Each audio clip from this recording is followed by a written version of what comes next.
You're just a wallet to us. My sister scoffed when I refused to pay for my niece's college. I had already spent my savings on her. But that wasn't enough. When I finally stood my ground, the lies started spreading. Uncle Mark, I got in.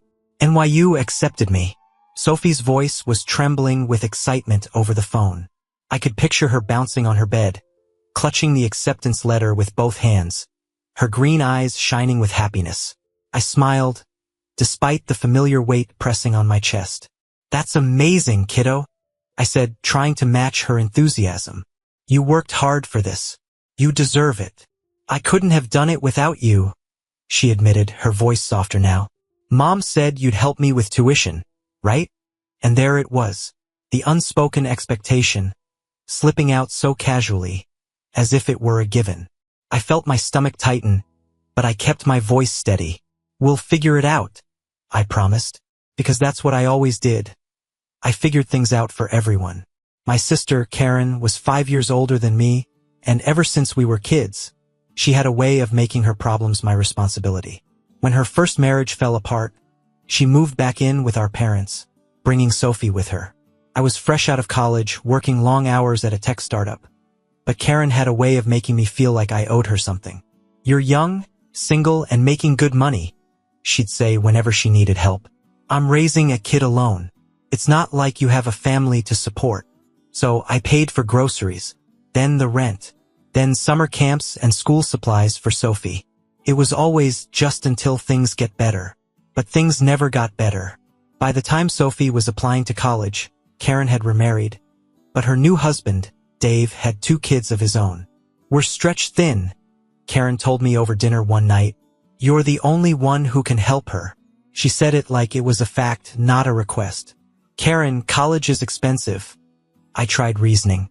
Maybe she should consider state schools, or take out some loans. She scoffed. You make 6 figures, Mark. You really can't spare some money for your own niece? She's family. It wasn't a question. It was a challenge. And like an idiot, I folded. I took on the burden without complaint. I covered Sophie's tuition, housing, books, everything. It cost me the down payment I had been saving for my own home. It drained my emergency fund. I had to turn down a job opportunity in a different city because I couldn't afford the relocation expenses. But I told myself it was worth it. Sophie was brilliant, kind, and hardworking. She deserved a chance at success. And if helping her meant putting my own future on hold, then so be it.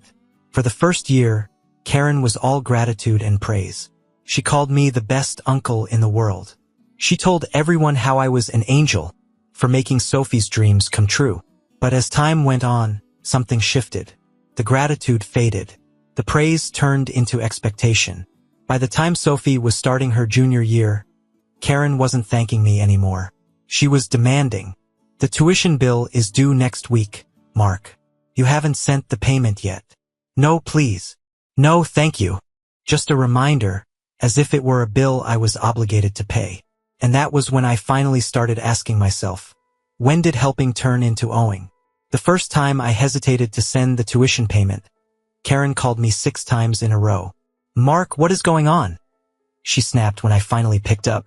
Sophie's tuition is due, and she just told me the payment hasn't gone through. I rubbed my eyes, exhausted. It had been a brutal week at work, and the last thing I wanted was another lecture. I was going to send it, I sighed. I just needed a little time. Time?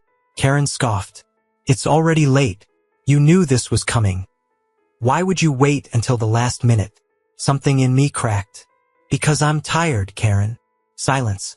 Tired of what? She asked, as if the idea was completely foreign to her. Tired of being treated like an ATM. I shot back. Tired of sacrificing my own future while you act like this is my responsibility. Sophie is your daughter, not mine. Karen let out a bitter laugh. Oh, here we go. The martyr speech. Give me a break, Mark. You make more money than us. You don't have a wife or kids. Who else were you going to spend it on? I was stunned. So, because I don't have my own family, I'm supposed to bankroll yours? It's not bankrolling, Mark. It's helping. It's called being a decent brother. No, Karen, I said, my voice firm now. Helping is a choice. You've turned it into an expectation. She went quiet for a moment. So, what are you saying? She finally asked, her voice sharp with warning. I swallowed, knowing this would change everything. I'm saying I'm done. You owe us. Karen exploded. You can't just walk away from this. Sophie needs you. You promised. I promised to help, I corrected. Not to fund her entire education while you and Dave sit back and do nothing. We can't afford it. Then she can take out loans like the rest of us did, I said coldly. She's smart. She'll figure it out. Oh my God, Karen spat. You're unbelievable. After everything we've done for you. I let out a humorless laugh. Everything you've done for me? Like what? Calling me selfish every time I say no? Making me feel guilty for working hard? Tell me, Karen, what exactly have you done for me? Silence. Then she muttered, You know what? You're a real disappointment, Mark. That hurt more than I wanted to admit. Well, that makes two of us, I said and hung up. For the next few days, I waited for Sophie to call. I thought maybe she'd be angry or maybe she'd understand. But the call never came. Instead, I got a long, furious text from Karen. Mom and Dad are disgusted with you. You've abandoned your own niece. We took you in when you had nothing, and this is how you repay us? You'll regret this. I stared at the message for a long time before deleting it. The guilt tried to creep in, but I reminded myself, I didn't abandon Sophie. I just stopped letting them treat me like a wallet. For years, I had put my own dreams on hold to support my sister's family. I missed out on opportunities, drained my savings, and convinced myself it was the right thing to do. But in the end, it was never enough. They never saw me as a person, just a paycheck. And for the first time in my life, I was finally free. For the first time in years, my phone was silent. No calls from Karen. No texts from Sophie. No passive-aggressive guilt trips from my parents. And yet, despite finally setting my boundaries, I felt uneasy. Not guilty exactly, just unsettled. Like I had spent so long playing a role that I didn't know what to do with myself now that I had stepped off the stage. But I should have known the silence wouldn't last. 3 days after I told Karen I was done, my mom called. Mark, sweetheart, can you come over for dinner tonight? She asked, her voice dripping with forced warmth. I'm busy, I said flatly. Oh, come on, Mark, she sighed. You haven't been by in weeks. Your father and I miss you. I wasn't stupid. My parents had never once invited me over for dinner without an agenda. Is Karen going to be there? I asked. A pause. Well, yes, Mom admitted. But she just wants to talk. She's very upset. Mark, you blindsided her. You could have handled this more maturely. I gripped my phone tighter. Handled it more maturely? I repeated, my voice steady but sharp. You mean instead of letting her bleed me dry for years, I should have sent a formal notice first? Mark, don't be cruel, Mom scolded. You know Sophie is devastated. She thought she could rely on you. That's the problem, I snapped. She shouldn't have had to rely on me. Karen and Dave had years to plan for her future. But instead of saving, they counted on me to foot the bill. Mom sighed again, as if I were the one being unreasonable. Look, just come to dinner, she urged. We'll talk it through like adults. No arguing, I promise. I should have said no. I knew I should have said no. But against my better judgment, I agreed. Because some part of me, some stupid, desperate part, still wanted to believe that my family would finally understand. I arrived at my parents' house at 7 p.m. sharp. The moment I stepped inside, I knew I had walked into an ambush. Karen was already seated at the dining table, arms crossed, mouth tight with barely concealed anger. My father sat beside her, silent as always, while my mother busied herself in the kitchen, pretending this was just another family dinner. And across from Karen, looking small and uncomfortable, was Sophie. I hadn't heard from her at all since this started, and for a brief second, I wondered if she was angry with me. Then she gave me a hesitant smile. Hey, Uncle Mark, she said quietly, and just like that, I felt a pang of guilt. I forced a smile. Hey, kiddo. But before I could say anything else, Karen cut in. Let's not waste time pretending everything is fine, she said, her voice clipped. You made it clear where you stand, Mark. But I need to understand something. How could you do this to Sophie? There it was. Not how could you do this to me, but how could you do this to her? I clenched my jaw. I didn't do anything to Sophie, I said. I just stopped doing your job for you. Karen let out a bitter laugh. Wow, okay, she scoffed. So all those years you helped? That was just charity? And now you're done playing the good guy. It was never about playing anything, I said, my patience thinning. I helped because I love Sophie, but you never saw it as help, Karen. You saw it as my duty, and the second I stopped, I became the villain. You are the villain, she snapped. Sophie is this close to graduating, and you're pulling the rug out from under her. Do you know what that does to her future? I turned to Sophie. Did you apply for financial aid? I asked gently. She hesitated, then nodded. And I got approved for loans, she admitted. It won't cover everything, but it's enough to get by. I felt relief wash over me, but before I could speak, Karen jumped in. She shouldn't have to take out loans, she snapped. Not when you can easily afford to help her. My stomach tightened. Karen, do you even hear yourself? I asked, exasperated. You had 18 years to plan for this. 18 years to save. Instead, you spent it expecting me to cover for you. And now you're pissed because I'm done being your safety net. Karen opened her mouth to argue, but before she could, Sophie spoke. Mom, stop. The room went still. Karen's head snapped toward her daughter. What did you just say? Sophie swallowed. Uncle Mark is right, she said, voice quiet but firm. You always said he'd take care of it. But it's not his responsibility. It's yours. And Dave's. Karen looked like she'd been slapped. Sophie, honey, you don't understand. No, Mom, you don't understand, Sophie interrupted. I love you, but I'm not going to be part of this anymore. And then, before anyone could stop her, she stood up and walked out, leaving the rest of us sitting in stunned silence. For a week after the family dinner, I didn't hear from Karen. No angry texts, no guilt trips, nothing. I should have known better. Because Karen's silence wasn't surrender, it was strategy. And when she finally made her next move, it hit me like a freight train. It started with a voicemail. Hello, this is Susan from the NYU Student Accounts office. We're calling regarding the tuition payment for Sophie Williams. The deadline has passed, and we still haven't received the full amount. Since you're listed as the financial guarantor, we need you to confirm the payment immediately. Please call us back as soon as possible. I stared at my phone, my stomach dropping. Financial guarantor? I never signed anything like that. I called back immediately. Hi, this is Mark Williams. I just got a message about my niece's tuition. I think there's been a mistake. Oh, Mr. Williams, the woman on the other end said. Yes, we've been trying to reach you. The remaining balance for Sophie's semester is still unpaid. And since you were listed as her financial sponsor, we wanted to confirm if you'll be covering it. I clenched my jaw. Who exactly listed me as the financial sponsor? I asked, even though I already knew the answer. Her mother, Karen Williams, the woman said matter-of-factly. She stated that you had agreed to pay for Sophie's remaining tuition, and since you had covered previous semesters, the system approved it without issue. I closed my eyes, inhaling sharply. Karen.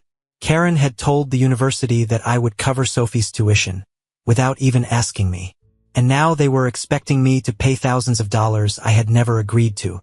I forced myself to stay calm. I'm sorry, but Karen Williams did not have my authorization to make that agreement, I said firmly. I never signed anything. I will not be paying this balance. There was a brief silence.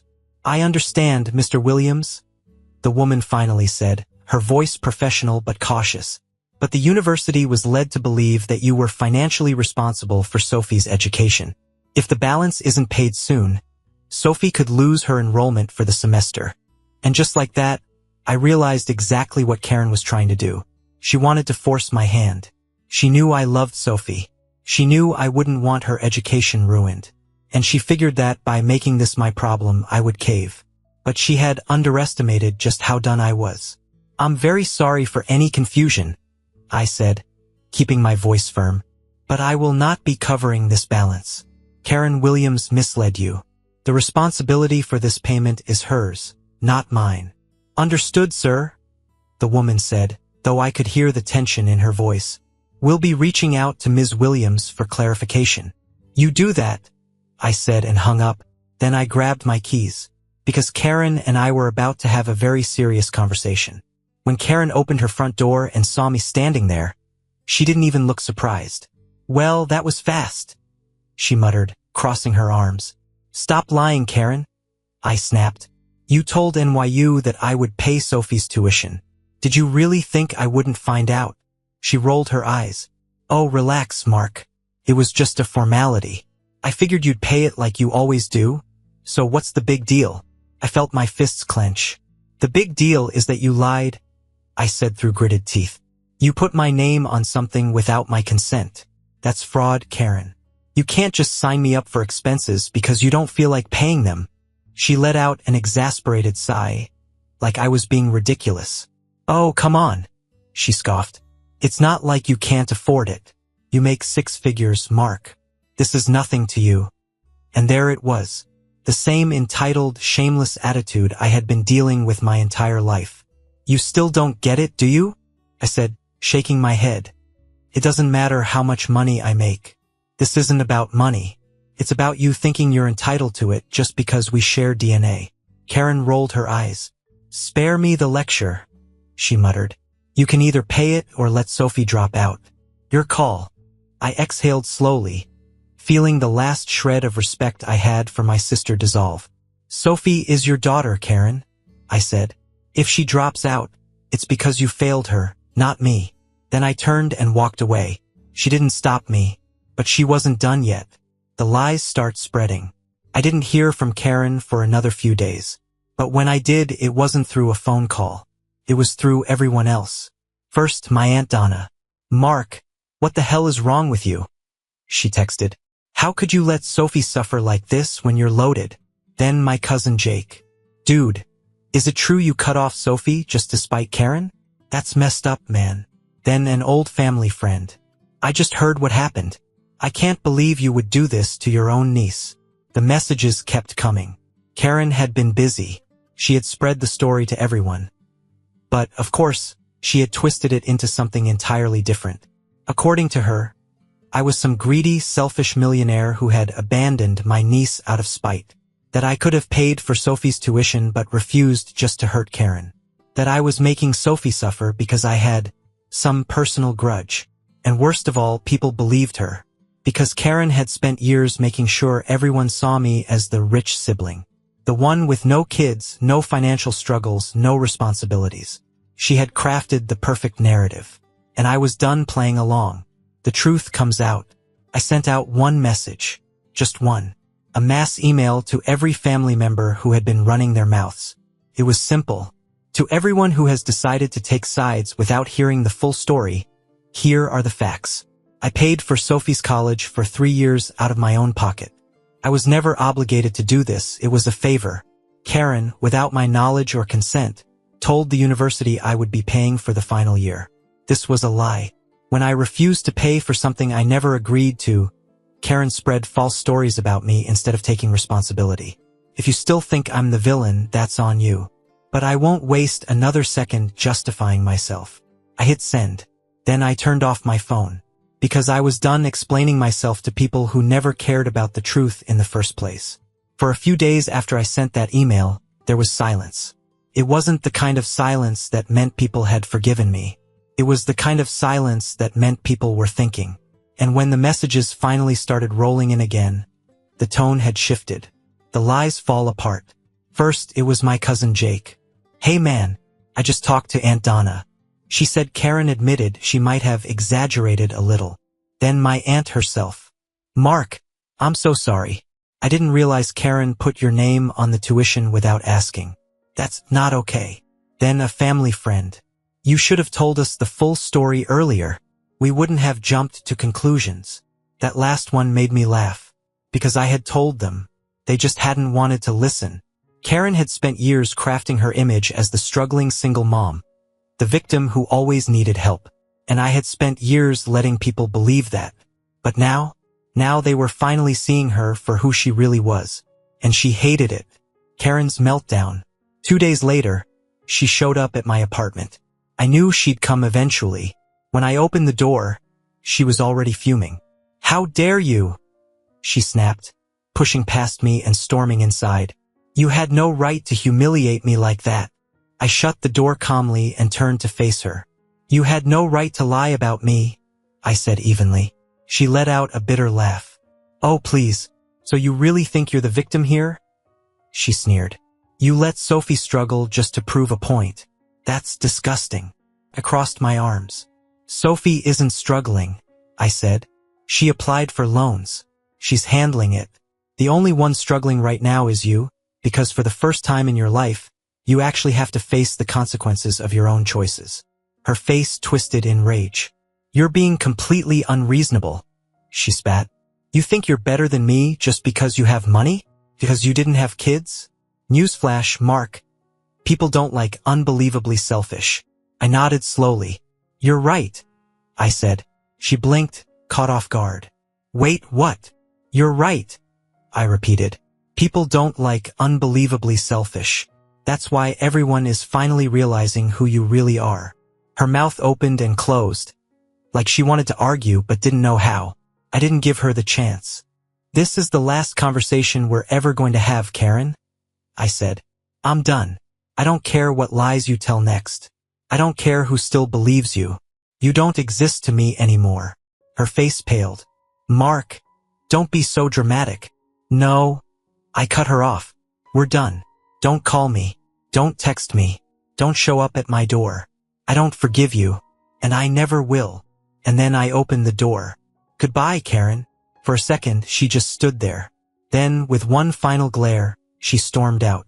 And just like that, she was gone. I didn't expect to hear from Sophie anytime soon. After all, Karen was still her mother.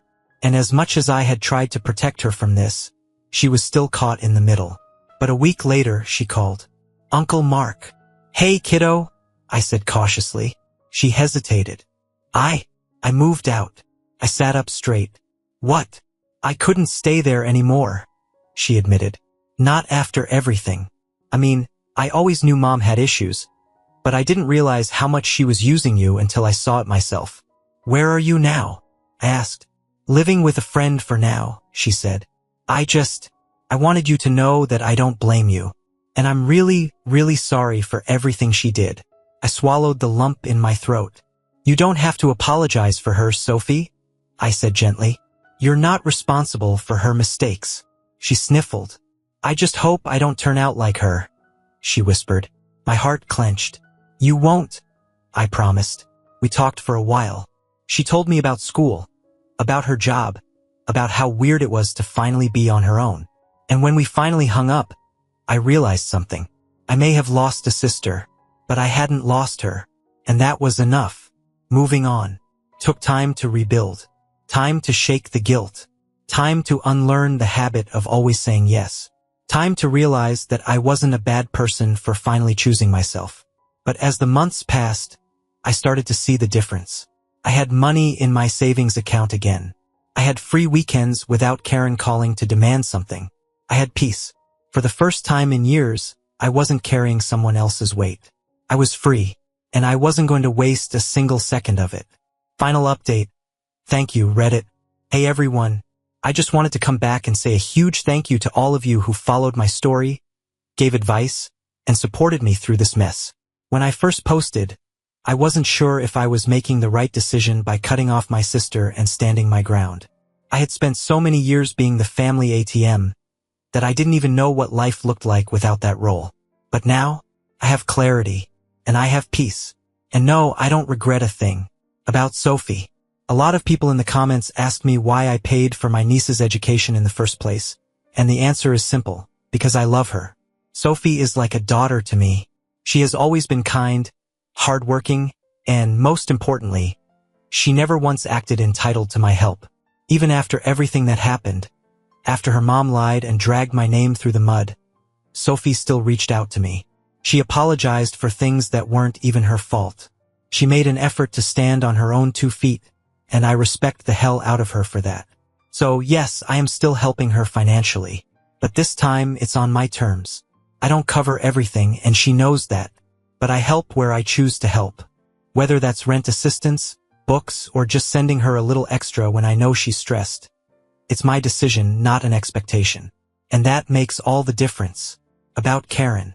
I know some people might say I should be completely done with Karen. And trust me, I considered it. But cutting off family isn't always as simple as pressing block and walking away forever. Karen and I only see each other during major family gatherings, Thanksgiving, Christmas, the occasional birthday. But we don't talk.